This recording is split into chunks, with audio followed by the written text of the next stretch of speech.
காசு பத்தி காசு வாங்கிட்டு ஓட்டு போடுறாங்கன்னா அதெல்லாம் நம்ம பேசவே கூடாது. அவங்களெல்லாம் கிட்ட சேர்க்கவே கூடாது. காசு வாங்குறாங்கன்னா கிட்ட சேர்க்கவே கூடாது.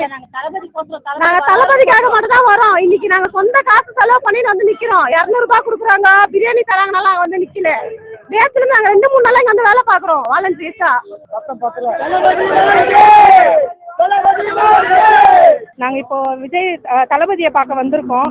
இது வரைக்கும் நாங்க பெரிய ஸ்கிரீன்ல தான் அவரை பார்த்திருக்கோம். நேரடியா பார்க்கலாம். அவரோட ஸ்பீச்சை நேரடியா கேட்டு எங்களுக்குள்ள ஒரு என்து கிரியேட் பண்ணிக்கலான்றதுக்காக வந்திருக்கோம். எல்லாருமே அவரை பத்தி குறை சொல்லும் போது நாங்க எந்த அளவுக்கு வளர்ச்சி அடைஞ்சிருக்கோம் அப்படின்னு தெரியுது. பிரஸ் முன்னாடி பேசல எங்க தலைவர், வரத்துக்கு பயப்படுறாருன்னு சொல்றாங்க.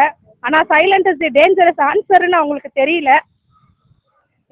எங்க தளபதி பிரஸ் மீட் கொடுக்கும் போது அவரோட ஆன்சர் எப்படி இருக்கும், உங்களுக்கான பதில் எப்படி இருக்கும்ன்ற இது எல்லாமே கூடிய சீக்கிரம் நாங்க வின் பண்ணிட்டு சொல்றோம்.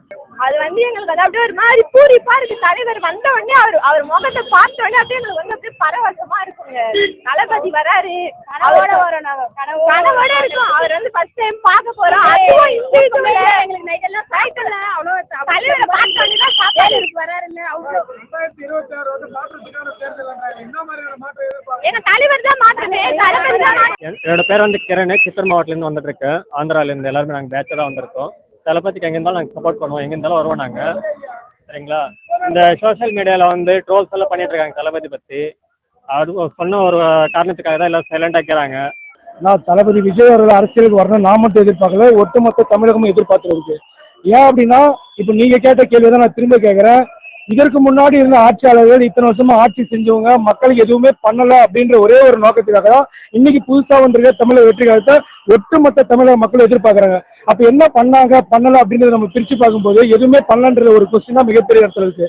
அதுக்கு சாட்சி நான் ஏன் சொல்றேன் அப்படின்னா, நான் சொன்னா ஒரு கட்சியுடைய நிர்வாகி தமிழக வெற்றி கழகத்தில் இருக்கிறதுனால திமுக மேல பணி சொல்றேன்னு சொல்லுவாங்க.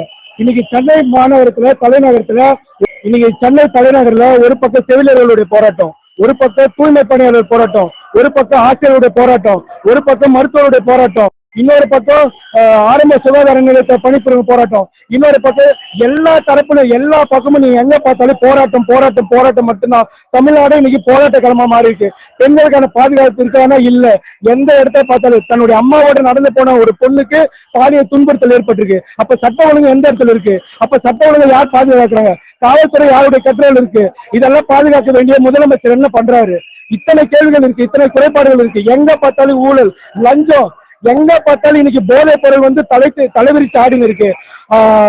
தமிழகத்தினுடைய சுகாதாரத்துறை அமைச்சர் சொல்றாரு 0% கஞ்சா அப்படின்றாரு. இன்னைக்கு வாங்க இதே வேலூர் மாவட்டத்துல இதே குடியாத்த சட்டமன்ற தொகுதியில பேராம்பட்டு நகரத்துல எத்தனை இடத்துல கஞ்சா பழகம் இருக்கு, எத்தனை பேர் கஞ்சா விற்கிறாங்க, எத்தனை பசங்க இன்னைக்கு கஞ்சாக்கு அடிமை இருக்காங்க, போதைக்கு எவ்வளவு பேர் அடிமை இருக்காங்க. மொத்த தமிழகமும் சீரழிஞ்சு தரை கெட்டு போயிருக்கு. இதுக்கு எல்லாத்துக்கும் காரணம் இந்த தமிழகத்தை ஆண்ட 2 கட்சிகள் தான். ஒண்ணு திமுக, ஒண்ணு அதிமுக.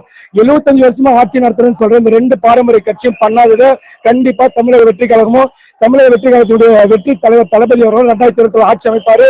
இன்னைக்கு அவர் பேசுற மாதிரி வேலூர்ல பேசுற எழுச்சி உரை ஒரு போதை இல்லாத மாநிலமாக, ஒரு சுகாதார மாநிலமாக, ஒரு வளர்ச்சி அடைந்த ஒரு மாநிலமாக, எல்லா மக்களும் எல்லா தரப்பு மக்களுக்குமான மாநிலமாக கண்டிப்பா வரும். 2026 தமிழக வெற்றி கழகம் ஆட்சி அமைக்கும்.